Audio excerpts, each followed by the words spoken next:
Welcome to In the Notsam Studio, our conversation series here at youtube.com/Notsam. Subscribe and hit the bell so you know every time content gets added to the Notsam YouTube channel. Our guest is a comedian, he's a podcaster, he's an actor, Adam Ray. You might know Adam Ray from his years of stand-up comedy or the many bits and specials that have ended up right here on YouTube. And he's a hell of an actor with roles in movies like The Heat and shows like Young Rock playing Vince McMahon. I got to talk to Adam about some of the many celebrity interactions that he's had out there in LA. He leans in, puts his hand on my shoulder and goes, "It's not gonna happen." And about getting to play the man himself, Vince McMahon, for The Rock. Never been portrayed before, definitely a lot of press. A guy that's just self-made, works to the bone.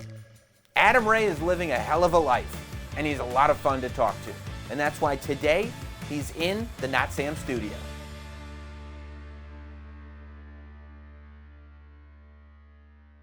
Well, he's a podcaster, he's a comedian, he's an actor. He's Adam Ray. Adam Ray is here. Welcome, man. How are you? There we are. Good to see you, Sammy. Nice setup. The beard is looking strong and healthy. Oh, thank you. Thank you. Yeah, you know, I try, especially with the pandemic, I try to walk that line. I don't want anybody thinking it's a depression beard or a pandemic beard. It has to feel deliberate. Yeah, it's pretty obvious when someone grows facial hair out of necessity to not kill themselves. Yeah. Like, I need something different to look at because I'm not doing a good enough job of going outside or, seeing the rest of the world. But no, your beard looks like you're just in the flow. You mixed it up. You also look like you keep it, well groomed. Yeah, groomed enough. Groomed enough. Groomed enough, yeah. Not with the insane lineup or anything, but you're doing great, man. You're in Austin, Texas right now, right? Yeah. Where are you living now? I live in LA, but I just came okay. here. This is my second time here in a couple months to do some gigs and do some podcasts. And, I originally booked a spot out here for about a month because when LA was just completely, shut down and there was nothing on the horizon, it was like, oh man, maybe I'll go to Austin and just be there because that was kind of a place that was open. Yeah. Texas has, on a whole, not really ever stopped moving and shaking, but comedy was definitely like wide open. And so I wanted to be a part of that. And I knew some people that already were running some shows. And so, I'll be here for a couple more days. And it's cool, man. I mean, there is something in the last few days that's been fucked with my, I didn't even think I had allergies, but people have been diagnosing it as like cedar fever. Have you ever heard of that? No, I don't know. I mean, I have allergies, but I don't know about cedar fever. Oh, man. Maybe it could be a fancy way to say HPV. But either way, I have been sneezing and fucking throbbing headaches nonstop for the last 2 days and probably just took so much over-the-counter drugs that something's going to happen in the next 5 years. But I feel it's awful. So if I was even thinking about moving here, I think the last 48 hours have pretty much put a dagger into that. But it is nice to know where we are. Like, I feel like a year ago, if I had had those symptoms, I'd be like, oh, no, this is it. I got corona, and that's done for me. I'm over. Totally. Yeah. Totally. Like I think I had one day early on where I was like, okay, this is it. Like, brace yourself. Clearly, you got it. You got COVID, and it took probably 2 days before I realized, oh, it's the spring. These are the same allergies you get every single year. Yeah.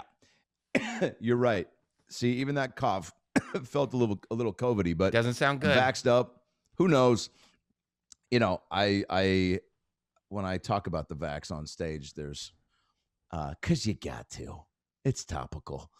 And there's still a handful of people that are just, they don't applaud, which helps the joke because I talk about the people that have really gotten in my face as to not take it. One in particular, a friend that lives out here, she's a life coach and a self-help guru and just, tarot cards galore. And I'm like, I know you've taken ecstasy from strangers, yet you want nothing to do with the vaccine.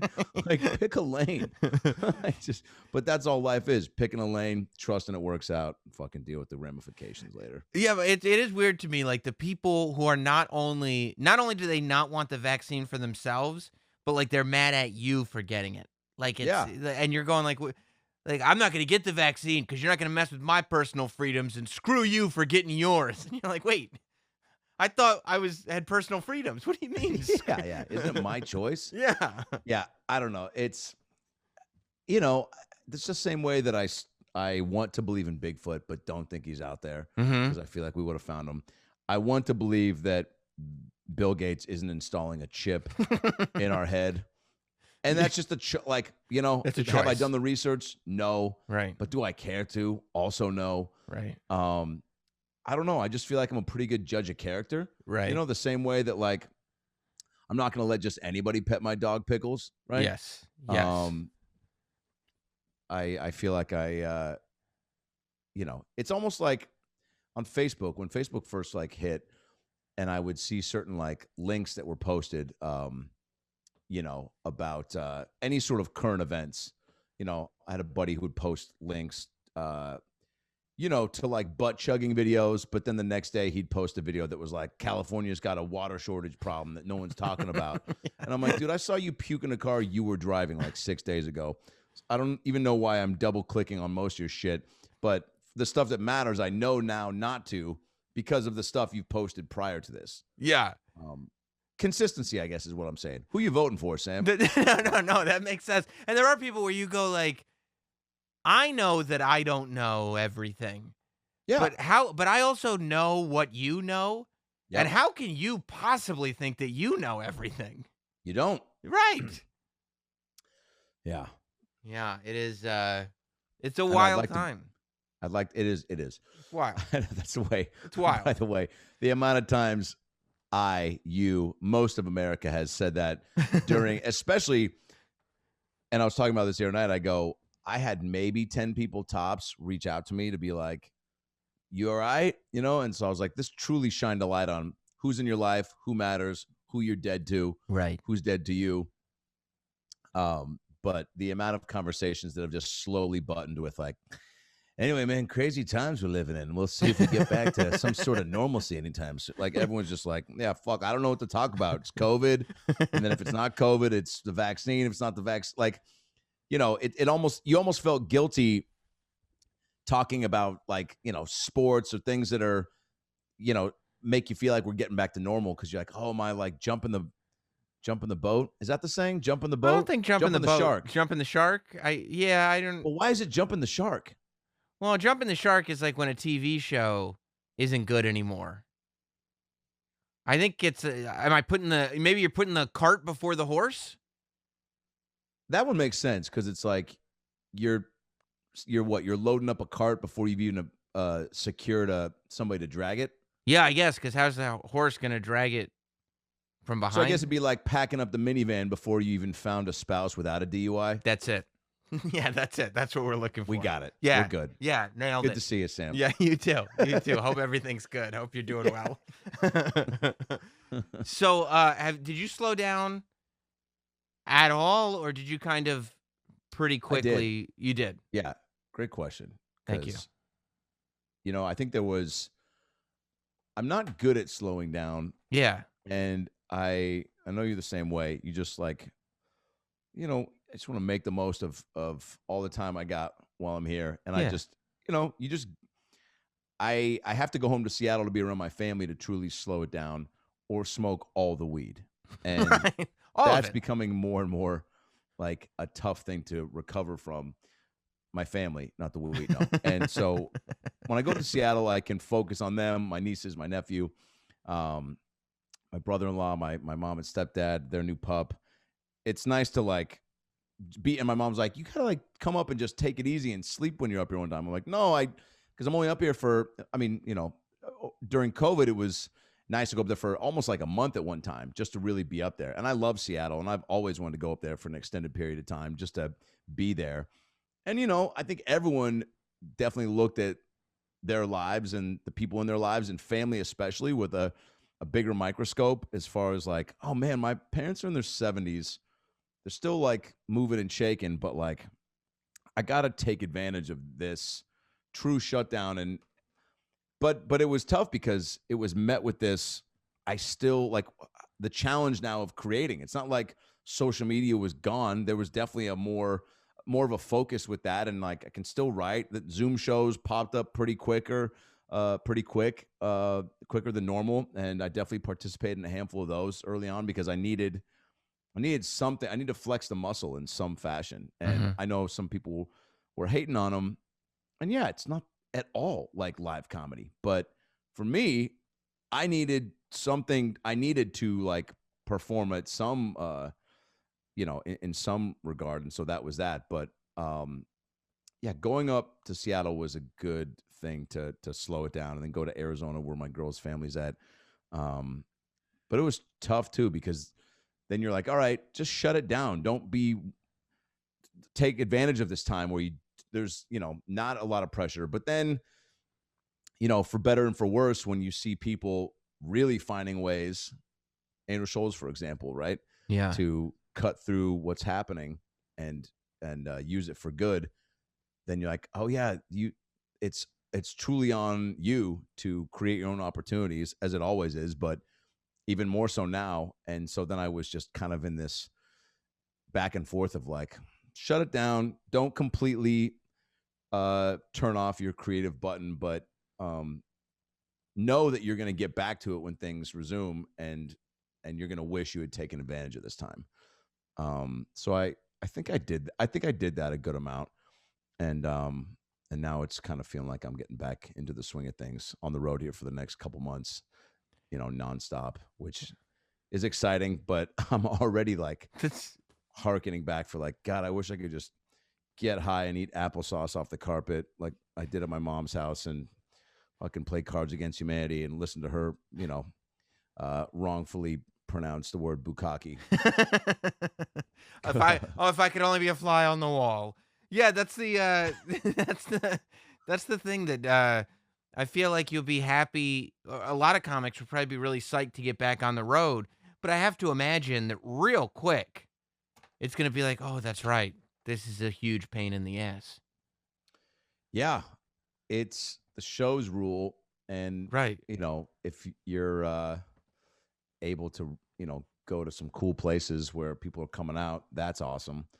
And but I don't know, it's definitely already making me go, oh, I want to really maybe put more energy and effort behind my podcast and kind of stay in town a little bit more. And LA is already starting to open back up, and the Comedy Store is going to open this weekend to 100 people in the main room, which will be fun. So I want to be around for that, for the upstart. You seem like you must be good at like pitching your podcast in terms of getting guests, because I think about last night, like, I mean, I knew you guys were doing it, but I think that it really was like, oh, there's something going on with that podcast when like you get pretty good guests on that podcast. Like it's pretty incredible. Like I feel like Sandra Bullock was like the first one that I was like, you see comedians talking to other comedians, and it's like, oh, that's cool, or like, oh, that's a funny podcast, or like, yeah, I'll tune in, I like that comic.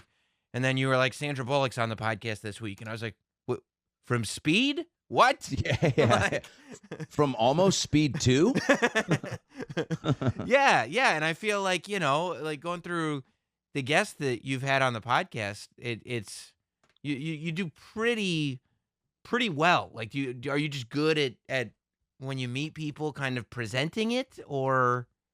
Yeah, it's a little bit of that, and I've always been pretty good at like keeping in touch, Yeah. So it didn't feel too forced when it was, a part of our business as well. And I didn't really feel like I had to kind of, pick up a new skill set with that. I just kind of always hang and you just feel it out. It's like, it's really just getting comfy at reading the room, socially, which is an acquired skill set. I know I've probably, jumped the gun. That's another saying. Is that it? That's a real saying. I've heard it. Fuck yeah, dude. Yeah. Get out of here, shark. Yeah. Hi, sharks. Tired of saying the wrong catchphrase at the wrong time. So yeah, I mean, like Sandra was doing the Heat, and so I spent a couple months with her and Melissa McCarthy and Paul Feig and Michael McDonald and Michael Rappaport, And so Rappaport actually just one day, we shot maybe a 30-minute scene the first day, and then went and hung around Boston, got some food, went to a Sox game, and then just exchanged numbers, and then just kept in touch. And then the podcast is a great thing to have, because even when Brad stopped doing it after 500 episodes, our 500 episode was Dana Carvey, who came on for his 8th time, which was awesome. And Brad's like, I want to be a dad. I've got an Asian dwarf baby. She's going to require, 1.5 parenting. Right. And so I need to, Yeah.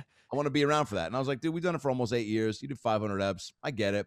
You put your time in. You put part of me was like, this is the wrong time to stop doing a pod, but also yeah, 1,000% get it. Yeah, I mean, this is it's kind of your job, might pay for some diapers, might pay for some baby food. Figure out ways to make it more conducive, closer to his home and all that. But, I think he really wants to be around for all the big moments, her shitting, her peeing, her shitting on her pee.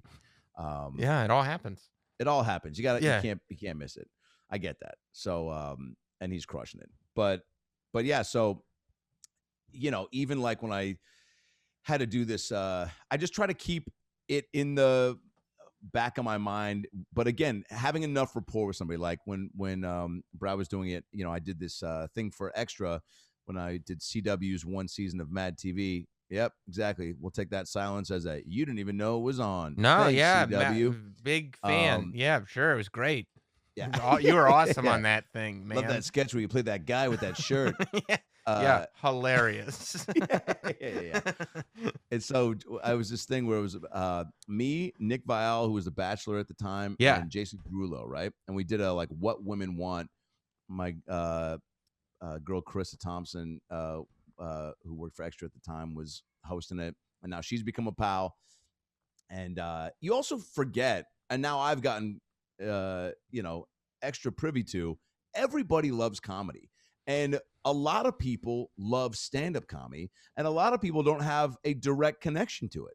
So if you're moving and shaking, and I feel like, I ain't fucking, Bill Burr, but I'm not, the guy out my window walking his dog who looks like he's probably going to shoot up the cul-de-sac here in a couple hours. Like, in it enough to go, oh yeah, cool. Like, some of these people have seen me, and if not, then when I get to know them, it's like, oh, they can immediately come see me and come enjoy an experience at a really sweet level, right? So it's like when I meet someone, I'm like, come to and this goes even for like the in the casting world or in whatever. I mean, a kid who started working for the podcast would just come to shows, and it's cool to be at a point to where you're like, oh, they can come to the Comedy Store and see me on a lineup with all the best, and so that's a cool thing to also have at your disposal. So like I started chumming it up with Derulo. I started kind of making fun of Nick Vial because I'm sitting there and I'm like, Nick's there to be hot. Derulo's there to be hot and fucking a pop star. I'm here to be funny. Yeah. So and I started giving real answers, and I was like, I got to put a kibosh on that. I started kind of making fun of Nick. Derulo was loving it. So I kept going even harder in the paint. And, by the end, he, did the cool black guy thing where he got up from his chair and started running around the room. And I was like, fucking, I got to get this guy's number. That's what that means. And so afterwards, he was like, dude, that's hilarious. And I was like, conveniently headlining the Improv that weekend. So I was like, and even if I wasn't, I would have been like, dude, anytime you want to come to a show, which is a great again, once you get a little rapport, had I not made him laugh in that whole thing, I probably wouldn't have, because, what are you going to say? Like, will you want to come over to my house sometime? Like, it's kind of tough. Yeah. And he's probably got people, I don't know how many white Jews he's got knocking on his doorstep to be friends, but I would assume quite a few. There's probably a bunch. Yeah. Yeah. And so we exchanged numbers, and he couldn't come to the show. He was busy, obviously. I think he was about to go on tour. He was like, I forgot I'm about to go on tour, which is like, all right. Isn't that like... Part of me's going to take that so I don't fucking feel completely, like an asshole. But also, maybe you are that busy where you're like, oh, I didn't know I was going to Denmark tomorrow. I thought it was like the next week. But anyway, we figured it out, and all of a sudden he hit me up on a random like Wednesday. It was like, can you guys come over tonight? We went over to the studio and did about an hour there, and it was awesome. But I also tried to do my due diligence on like checking in with them somewhat sporadically, because that's the other big thing that is annoying, but also you got to be, somewhat proactive of like just keeping in touch, because out of sight, out of mind, Yeah. And Like even with this, like, you know, it took us a beat to get it locked down, but we both knew it was going to happen and we both wanted it to. Right. And then once you can pick up on that, then it's like, all right, just we want to get it and make sure that it's at a good time. And but the podcast is it's fun, and having that to be able to talk to people that I mean, shit, I interviewed Sean Kemp at his weed store in Seattle, who's my fucking, you know, childhood hero, supersonic legend, Gary Payton. You know, we've had on Susan Sarandon I met randomly when I was doing shows with Michael McDonald in New York, and we went to the Spy premiere, and she came because she knows Melissa, and we talked about getting high, and it didn't happen, but she came to the premiere. We kept in touch. She did the podcast. It was, you know, there's a lot of people like that, and then a lot of people that you meet around the comedy clubs, and then again, just try to, you know, sometimes, you know, I want to ask prematurely, like when Larry David showed up to the store after I had done an episode of Curb, is about 6 months later, and he shows up to the store, hadn't been there in like 37 years. Pete Davidson's dating his daughter at the time. Larry's getting ready to run his SNL monologue. I see him roll up. Harlan Williams and I are on the patio, and Harlan's like, look at this Larry David, right? And I thought he's just kind of just making fun of a bald guy with you know, a cool corduroy jacket. And I look over, and it's Larry. So I'm like, fuck, I wonder if he'll remember me. And Harlan's like, you got to say what's up, buddy. Put some mayonnaise in your cock and go up there, you know? So I walk up to him, and he was like, I was like, Larry, I don't know if you, and he's like, Adam. Start chumming it up. I'm like, you look like you're a little out of sorts. You want me to take you around? He's like, I haven't been here in 37 years. I take him around the store. We sit down all the rooms. We watch shows. He gets up, finally goes to run a set, comes back after. We chummed it up for about 10 minutes. He's like, this was fun. Let's do it again sometime. And I was like so close to asking him for his email or his number, a quick elevator pitch of the pod, which sometimes I do. Shit, I did it to Nelly in the back of the of the Comedy Store. Nothing happened from it. He was like, I'm going through a lot right now, man. And he'd just see me on stage. I get off. He'd slap me on the shoulder. Was like, that's funny as fuck. I was like, oh shit. Gave him a quick pitch. He's like, I'm going through a lot right now financially. I was like, all good. We don't have to talk about it. Let's at least swap emails. Nothing came from it, but I just took a beat, and I was like, man, you know, if he remembered to hear, maybe it'll happen again. And Garland afterwards was like, he wouldn't have done it. You know, he wouldn't have done it. He's too busy. Who the fuck are you to him? You know, and I was like, yeah, all right. But so, and again, what's the worst that he would have said? No, you know, I'm good. You know, I don't really, you know, whatever he would have done. But I, you know, I just try to, in the moment, navigate through those, like, should you, shouldn't. I don't want to, you know, go to bed feeling like I missed out. But you also don't want to make it weird. It was like, it was cool that we chalked it up to a cool experience of kicking with him at the store and being his kind of like, you know, tour guide, acclimating to that spot. And so I was like, let that be what you take away from that. Not that you ended it on him being like, dude, come on, man. Like, you know what I'm saying? Yeah, even absolutely. Though I felt like absolutely. I would have had, you know, a little bit of leverage to do so, but I don't know. No, I'm with you. It's like, yeah, it's like, we got to win. We got to win already. Do we leave it on a win, or do we go for the extra points that could end up in a loss? Like, we already have a win. I know. Have you ever pitched the podcast and had somebody been like, no? Oh yeah. Paul McCartney. That's awesome. Oh man. I'm so glad I remembered this. And I know people listening are probably like, this guy fucking name drops a lot. But I mean, I'm asking you, to be fair.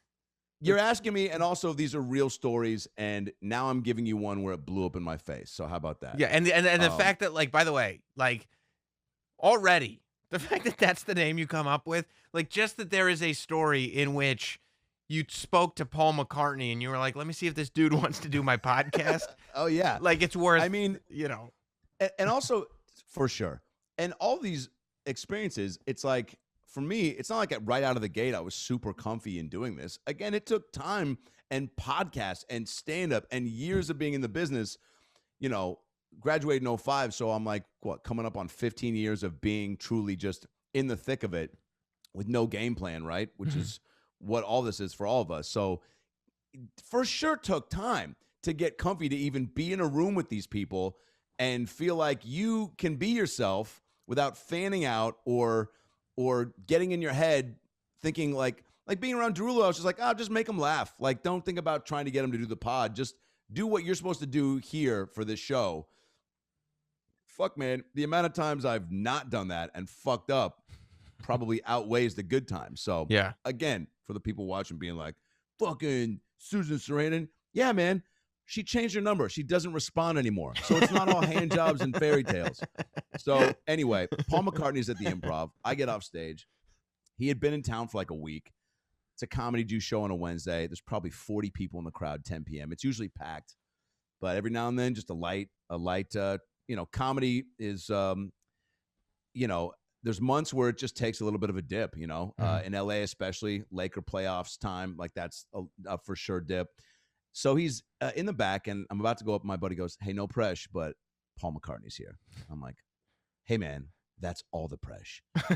So I go up. I try to turn it up a notch, but again, like being in LA, and same for New York, like there's just people sometimes in the crowd you didn't expect to be there. Sure. And it's very cool and sometimes intimidating, and you hope that you can just deliver and become best friends after. In my head, I'm like, dude, I'm gonna crush it. McCartney's gonna call me over. We're going to fucking fly to London tonight. I'm going to fucking EP his next album. I'm the next Ringo Starr, baby. I'm the next Ringo Starr, dude. I can sound like Ringo. I played the clarinet. That's drums adjacent, So like, we're looking for a woodwind, And so I get off stage. I did this close on this dumb joke about Shania Twain.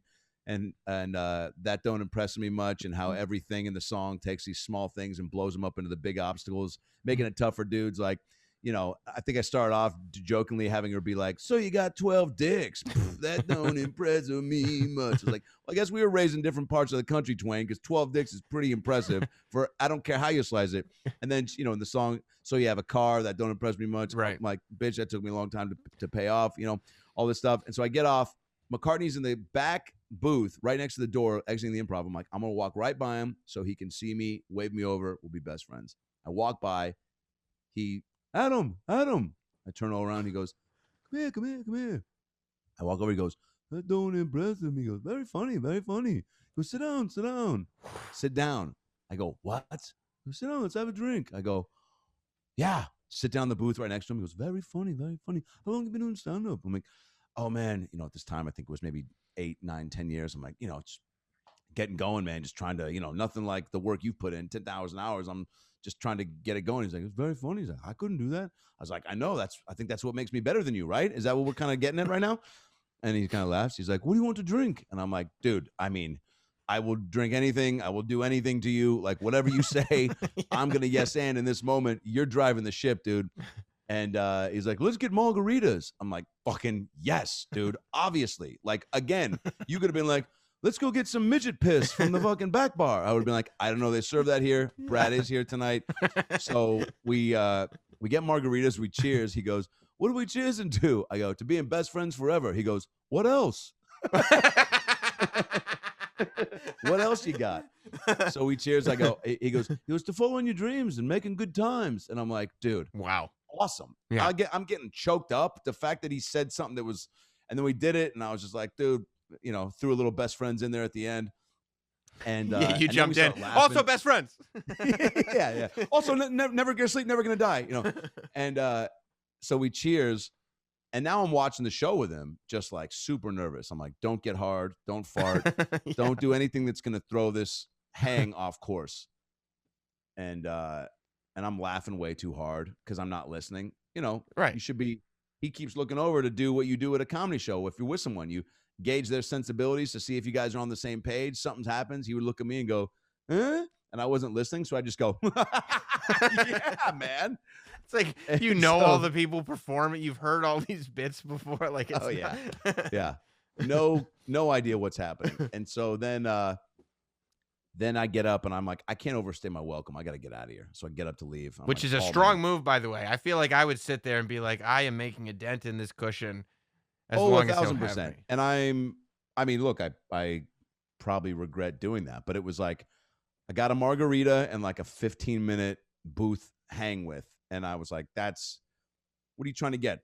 A 30-minute? Like, I don't know. And I was just too nervous I was going to fuck it up or run out, or like, I don't know. I could have just sat there too and just soaked up his aura. But I was like, let me leave and then maybe ask him to do the podcast is where my head goes.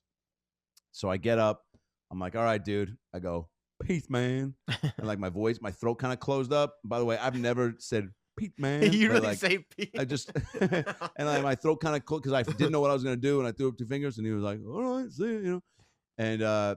And I leave, and then he's leaving with his little British manager who was like a caricature of a human. This guy truly was like 5'1", maybe. Mm-hmm. I mean, just sounded the most British guy. We get out there, they take him to the Escalade. My buddy and I, Mark Saratella, who's running the show, he's like, yo, we should ask him for a picture. I'm like, for sure. I also want to ask him for the pod. So we walk out there. We ask him for a picture. He's all about it. Nice. Of course. His manager did try to step in and go, he's got to get on a flight to leave for Taiwan in the morning. Like, just fucking Dick Van Dyke from Mary Poppins' best friend. Just like, we got to clean the roofs and get Mary Poppins to the train station. You know? And and so Paul's like, no, it's fine. I saw him on the show. It's Adam. It's my friend Adam. It's fine. We had margaritas together. Yeah. It's fine. We're fine. I'm like, thanks a lot, Paul. We take the picture. I go, I got to just throw this out there real quick, man. Hail Mary time. He goes, what's up? I go, I got a podcast. And I just see his face kind of like, you know, take a little bit. All right. He's listening. So then I just quick elevator pitch. I go down some of the guests, some of the ones we've mentioned so far. I'm like, dude, 20 minutes. He's like, I'm leaving for Taiwan in the morning. We're going flights at 10 a.m. I go, we'll roll over at 7. We'll do 20 minutes. He leans in, puts his hand on my shoulder and goes, it's not going to happen.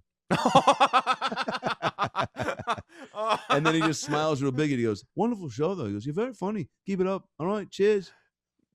That's so great. Did you, in that moment, like, you got to respect that he was like, 1,000%. Let's not keep I this. Laughed.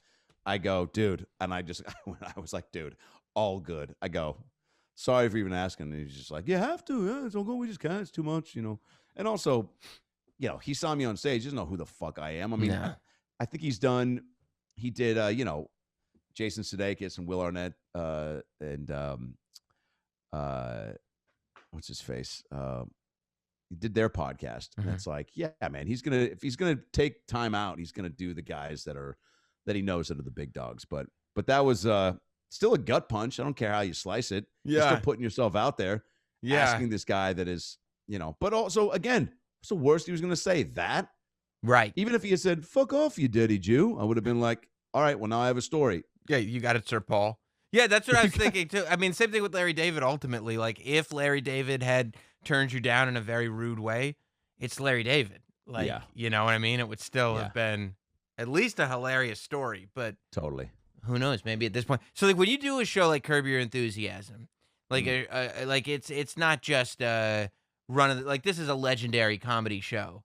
Oh man, my favorite show of all time. Yeah, right. So are you? And it's also like a lot of improv stuff going on. All improv. Are you nervous going on that Very. set? Yeah.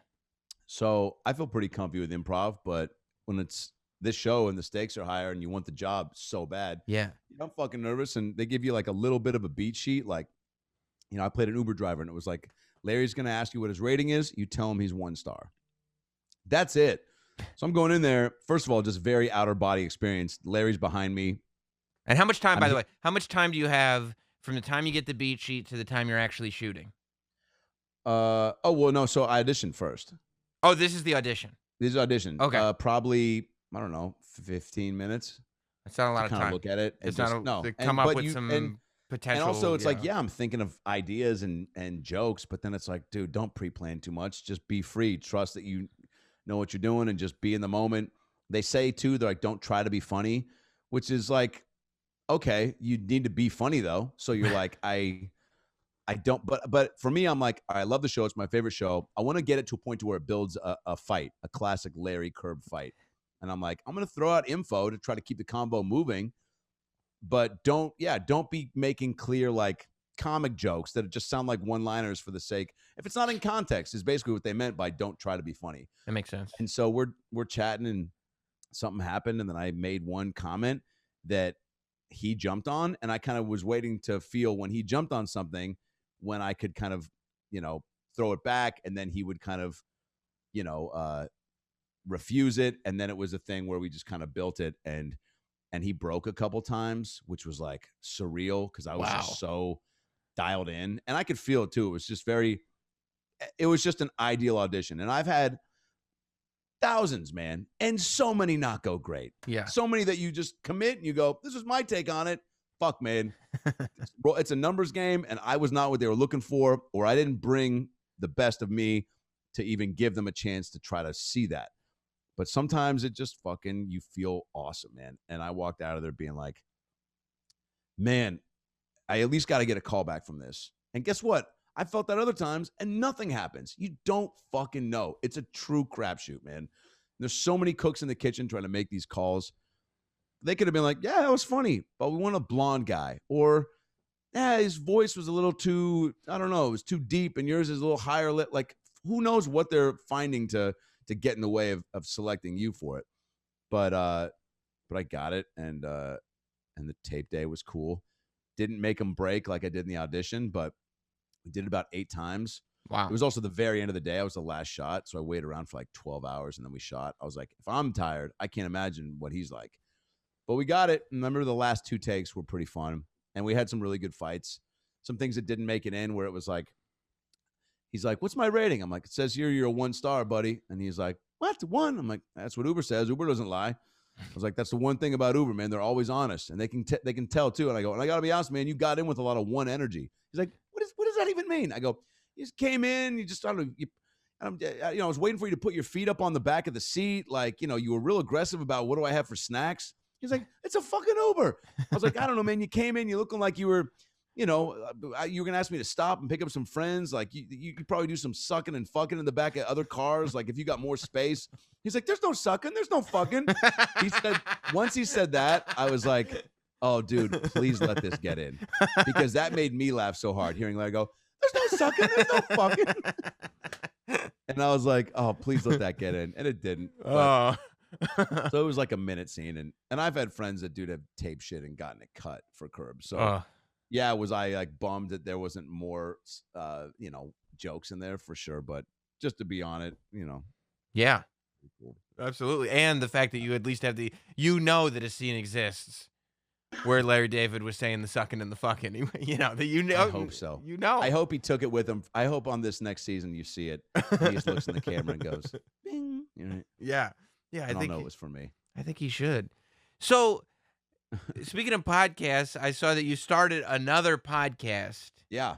With Chuck Liddell. Yeah. Which is really interesting because I was watching some of it, and Chuck Liddell has this energy. Like, I've been a Chuck Liddell fan forever, but he's got this energy where it's like he seems like a really fun dude. Yeah. But at any moment, he could break your fucking neck in half. And he might. Yeah. And he might. I think it's a pretty safe assessment. Okay. And that's great to have in your corner. That's true. Now I'm just trying to learn all his buttons and make sure I don't press the wrong one.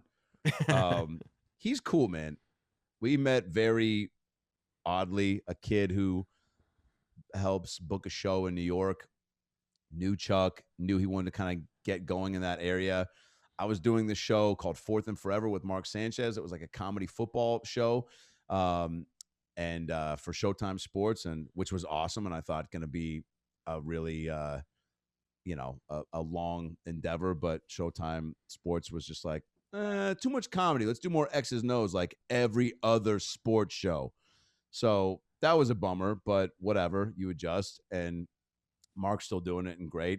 But it is less comedy and more just football chat, which is what we were like so pumped on, that we were bringing a different, just vibe to the show. Yeah. Like when we would interview these guys, it was nice for Mark, I know, to have a comic to banter with that he dug, but to be able to bust these athletes' balls a little bit. It's like they're just people too, but they're so dialed in and conditioned to talk so a certain way that it's nice to have somebody like that's a dude and a fan, and also someone they're like, oh, okay, cool. This guy's kind of letting me know that I can be a little looser on this. But Chuck, took a beat to get to know, and then kind of warmed up pretty quickly, and has a lot of great stories and knows a lot of cool people. So we're just now getting into the guest part of trying to get the pod going. And we've got some pretty sweet people lined up. I think we're doing Anderson Silva on Friday. Oh, that's awesome. Yeah. And then McConaughey, Snoop, are on the in the pipeline. So I'm telling Chuck, I'm like, we got to take advantage of all the people that know and love you, man. Yeah. just really try to reel him in here. And then obviously it's like I got more of the pod experience, so I'm kind of driving the ship, but Chuck's definitely like easing into it, and he's he's just fun to be around. He's a big teddy bear Definitely. who can rip your taint in half. So I love that Snoop Dogg is doing the show because I think that that's very interesting because Snoop Dogg is a big part of Triller, and I really feel like, I saw Chuck in the audience at like the Jake Paul super fight card, and I was like, they're definitely going to try to get Chuck to get into some. I don't think it's going to be with Jake Paul, but I think they're going to try to get him in the ring with somebody. Oh, man, I mean, you're not wrong about thinking that, because I've been thinking that too. I Yeah. don't have anything to report on it, and he hasn't really divulged his true interest about it to me, other than kind of knocking it down. But I don't know, man. It'd be awesome. I mean, he's what? I think he hasn't fought in like 10 years, he said, but he's still in great shape. He's still, yeah, I don't know, man. And then you see some of these guys getting in there, and also like, fuck, the paycheck has got to be awesome. And like, Yeah. I don't know, Chuck, even if you lost, you'd get paid. It'd be exciting. What are you Would not you gonna? really- You not gonna be the Iceman? Like, are people not gonna think you're like one of the toughest guys ever just because you lost at this point in your career? I think people get it. I know. And I think even that Tyson fight, like I don't know. I don't think they're gonna let you die out there. But No. they're not gonna put bumpers on the lanes, but Yeah. Yeah. how do you think Logan Paul is gonna fare against Floyd? Well, yeah. So okay. See, that's what I'm interesting because obviously, like, I watched the Triller stuff and like, I loved the Fight Club show that they did where it was Jake versus Ben Askren. Like, I Yeah. loved that whole show. It was just such a shit show, but I just loved how like not seriously they were taking themselves and how kind of aware of It was just I thought it was great, and I can completely see that they're building Jake. Like, they're gonna get that Connor fight. Eventually, they're gonna get there. Like, Jake know, Paul he's gonna fight somebody a little bit more famous than Ben Askren on the next one, and then he'll fight somebody a little more famous, and he'll keep beating people to the point that like everybody watching will be like, I need to see that guy get knocked out. I need to see that guy get killed. I hate Wow. Jake You're not Paul. wrong, man. And that's when and they'll have money by then, like the type of money, because they're spending, they had Bieber on the show. Like, they're spending money. So I feel like once they get like 8 figures that they can throw at Connor, they'll get Connor and Jake. Within a year from today, Triller will get, I'm sure of it, will get Connor and Jake. With Logan and Floyd, I was surprised by that because I felt like that was kind of out of the blue. It was just like, hey, by the way, Logan's already getting the Mayweather fight. I feel like Mayweather will probably allow him a few rounds before he beats him. I think you're not wrong. Yeah. I honestly feel like Mayweather was allowing the Conor fight to go on a little longer than it could have. Like, I think Mayweather could have ended that fight with Conor far more quickly than he actually did, but he was like, Totally. look, Kept him around. a lot of you guys paid a lot of money, Conor. We want to make you look good. I dig that. Yeah. dig that. And I think he'll probably, he won't give Logan Paul as long as he gave Conor, but I bet he'll give him 3 to 4 rounds before he decides it's time to end. Yeah. Yeah. Wow. What a great thing to just know that you're in full control of that. And you're like, I can just stop and start this whenever I want. He's like that kid in Duck Hunt where he's just holding the gun at the TV and at any time can just take out all the birds. All of them. Yeah. But I love what the Paul brothers are doing. I love how it's cool, man. It is very, hey man, every sport needs a little bit of added flavor. I mean, shit, baseball, take a page from this. Put the Paul brothers on a team for a week. Hell yeah. And even if they I don't know, dude. Why do you think Rock and Jock was so fucking popular? Yeah. Like NBA, maybe there's a 4-point shot. Maybe there's a second bucket above the actual bucket where, I don't know. I mean, obviously these are jokes, but I don't think baseball adding things like, if it goes to extra innings, there's a guy that starts on second base. Yeah. It'd be awesome. I mean, by the way, that's such a baseball move to be like, here's how we'll make the sport more exciting. There's a guy already out there. And you're like, oh, God, guys, come on, man. This is all you got? Yeah. You've had fucking 100+ years to stew on this? There's a man already on second. How did he get there? What? Yeah, okay. Yeah. All right. Does that speed it up? I guess that just makes, I don't know. I mean, but that, this is the challenge. But baseball already is just suffering from a lack of superstars like it used to have, Absolutely, yeah. And so I think the fight world is doing it right as far as creating a lot of personalities. Yeah. That you want to watch on any given night, and that's smart, man. Absolutely. And, if our boy Chuck gets back in there, that'd be insane. I'm down for it. I think Chuck taking on both the Paul brothers is something I'd like to see. It'd be awesome. It'd be great. But they're onto something doing fights this way when UFC did their pay-per-view and it was the first pay-per-view in front of an audience, like a full audience, like an arena, 15,000 people full. And Jake Paul, he was just in the audience. Yep. And the entire arena was chanting "fuck Jake Paul." Yep. And you're like, that's when you're a next level guy. That was huge. That's huge for his whole aura and persona for the moving forward. It's like, what a smart thing. And he loves it. He's like, dude, sports need a villain. And the villain is always hated and loved.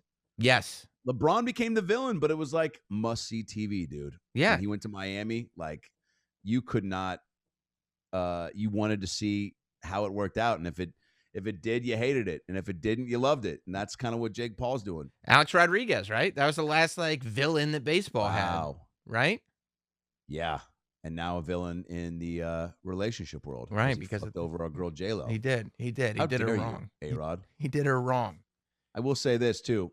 I had 2 scenes in this J-Lo movie called Second Act. And one of my first scene was with her, and I was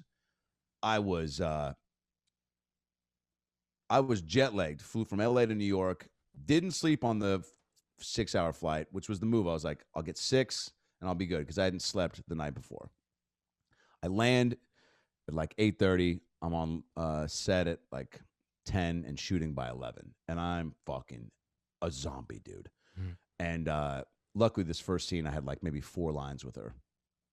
She comes in, Pete Siegel is the director who directed Tommy Boy and 50 First Dates and Nutty Professor, just a comedy legend, and directed this one. And so we start chumming it up. He's like, Jennifer, this is Adam. And she goes, hey, and we'll be in the scene.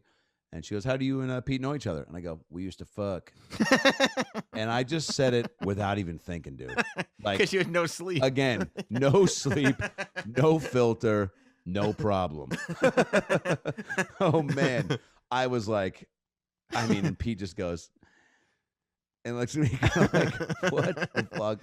And I go, and then she kind of goes and does it Jesus, very good sense of humor. She kind of laughs and smiles. And then I go, ugh. And I kind of acknowledge it. And then Pete goes, no, he's kidding. I go, yeah, I'm kidding. And then I double down and I go, we still fuck. And then, which was also a bad move. And then she cracked a big smile and was like, she goes, okay. And I go, yep, shouldn't have said either of those. And then she laughed and I go, the scene will not be any of that. I will stick to the script. And she goes, good idea. I go, you got it. And then we did it and she was super sweet. I'm sure. And then I went to the premiere in New York. Was out there just doing, as you do, you go to a town, like I'm doing here, just in town doing some shows. And planned it around it because I was like, I want to go. I got a couple scenes in this and I want to go. It looks fun. I take a buddy of mine and we're at the little premiere party and kind of made eye contact with her. And she was like, remember, waves over to her little private area. Go in there with my buddy, who my buddy knows her manager from some music stuff from back in the day, and chumming it up. And I go, she goes, hey, how are you? I go, awesome. I go, our scene's already getting some Oscar buzz. And she goes, it was a very important scene. And I go, yep.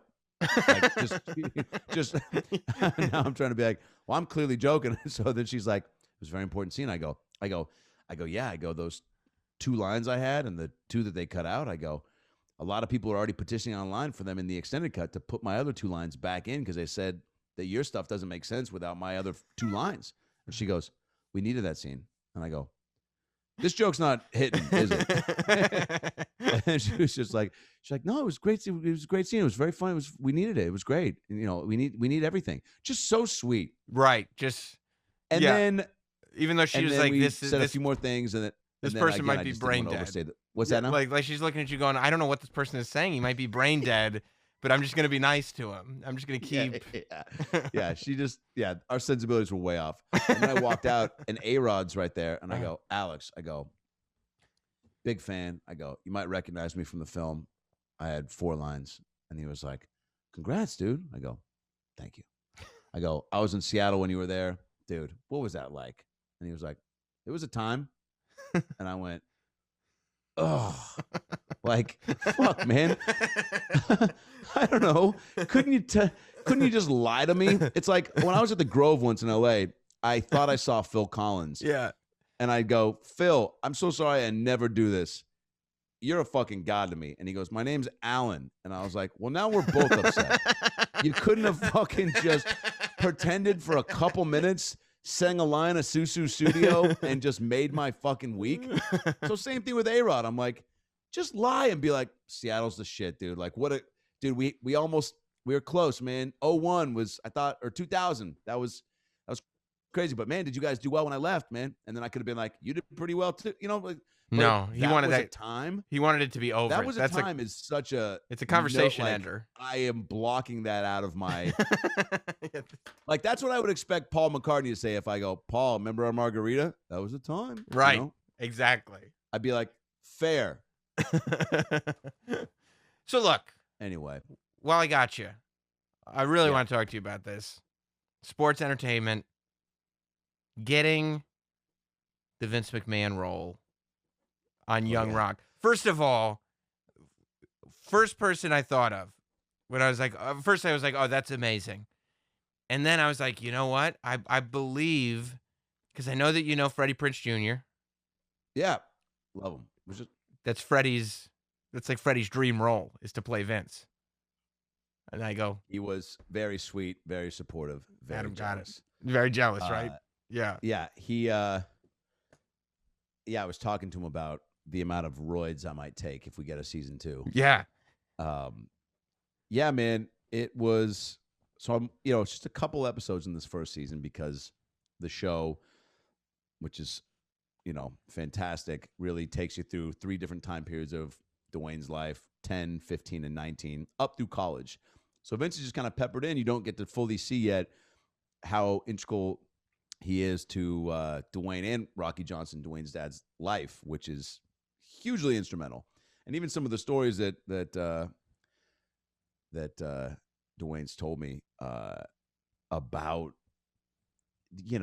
Pat Patterson and working with Dwayne and then calling Vince for him and being like, you got to see this guy and getting him. I mean, there's a lot of fun stuff that hopefully we get to see played out in season 2 on top of like WrestleMania and just the whole wrestling world. I think, and you tell me, I think they've done a great job showcasing that time on the show. And why wouldn't fans want to see even more of that? So that's why I'm like, dude, it's got to be inevitable for season 2. And who says no to The Rock? But, nothing's guaranteed. We'll see. We should find out soon. But yeah, man, never been portrayed before. Definitely a lot of press. A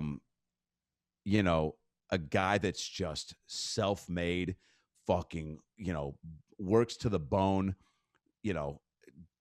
just loves what he does so much, has such a passion and a little bit of a cutthroat attitude and mindset, the way he does things, takes care of the people around him though, which, is so apparent in the way that people have talked about him to me and just the way that he handled his business and grew the sport is pretty bonkers. When I've, gone into a little bit of a deep dive and been like, Jesus Christ, dude. Like, you just see things that are that prominent and go, it's the same way where, like, if you look at somebody like Chappelle and you're like, oh, you were always just that great and natural. And you go, oh, no, that's right. You've been doing this since you were 14. Right. So you've been honing this. And so, when Vince, took over and bought it from his pops, it's like, there's no guarantee that you're going to turn it into what it was and that WrestleMania was going to be a thing.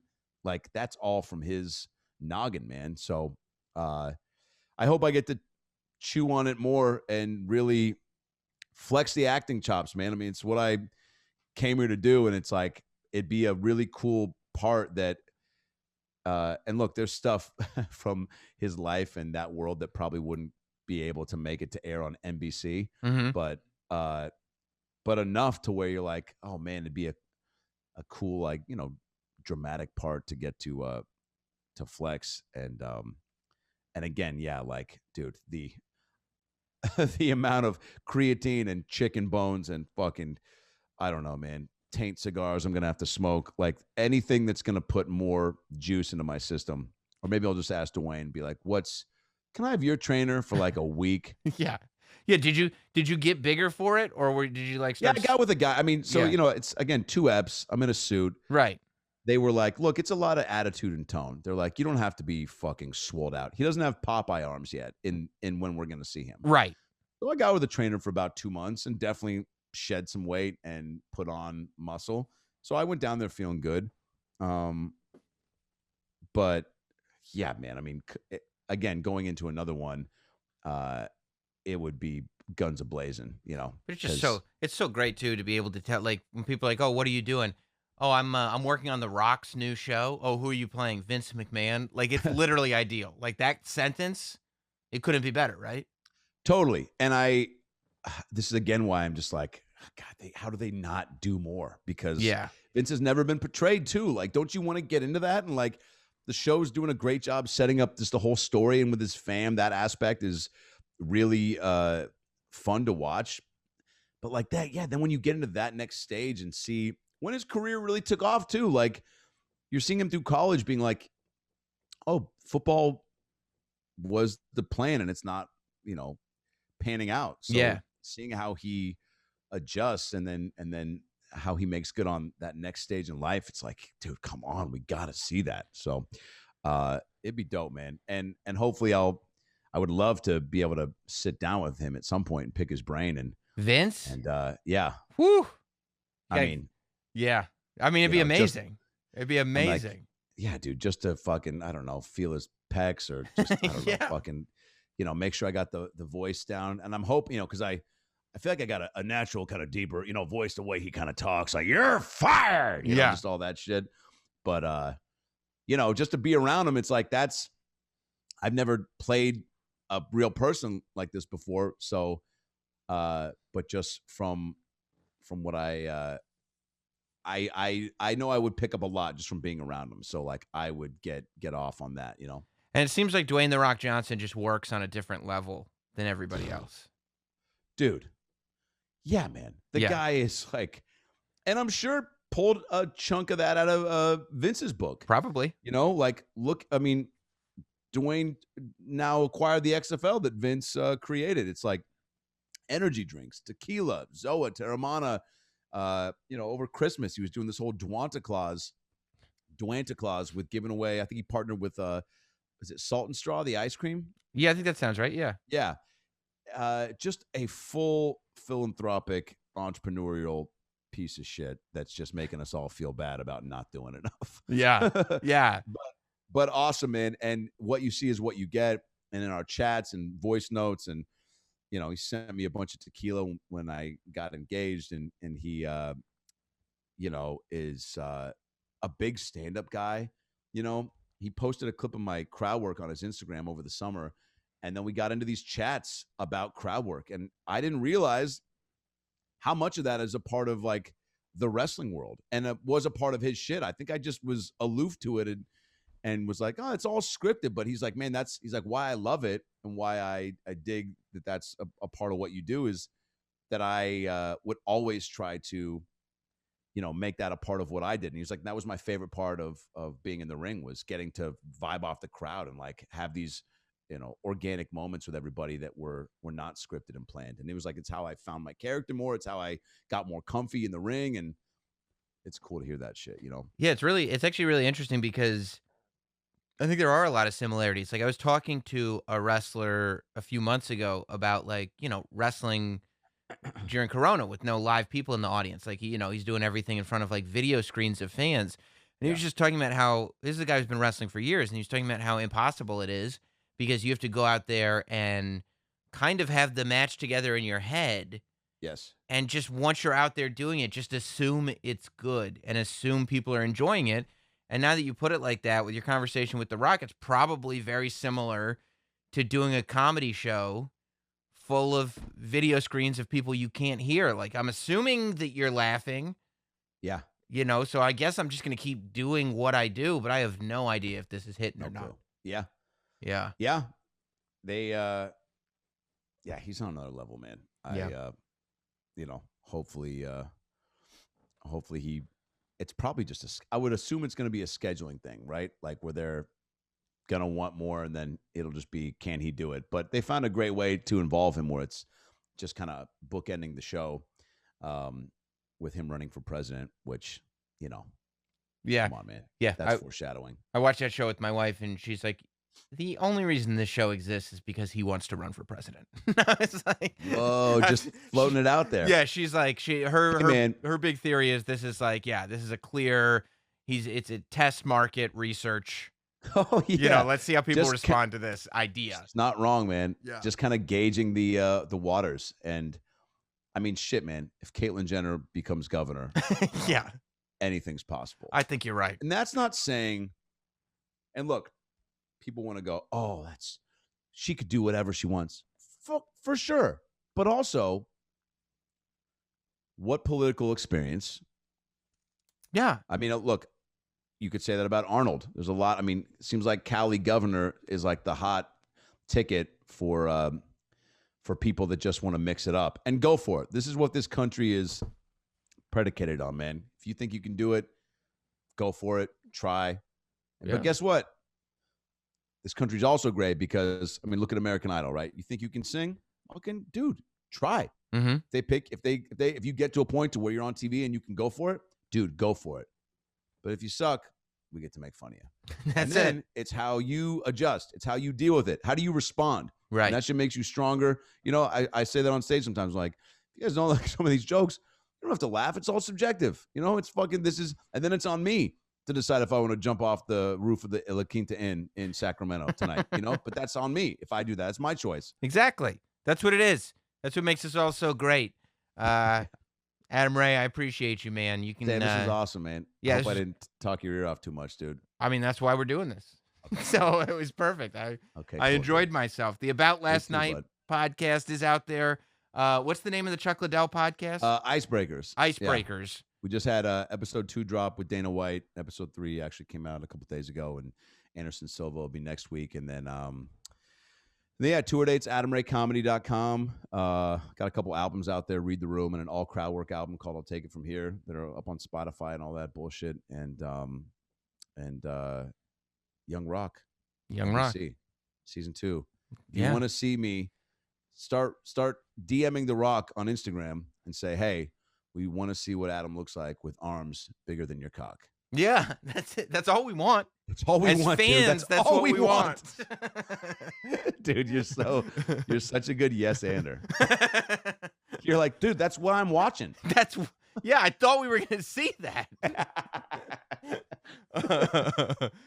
Thanks a lot, man. I appreciate it. I appreciate you, bud. Thank you.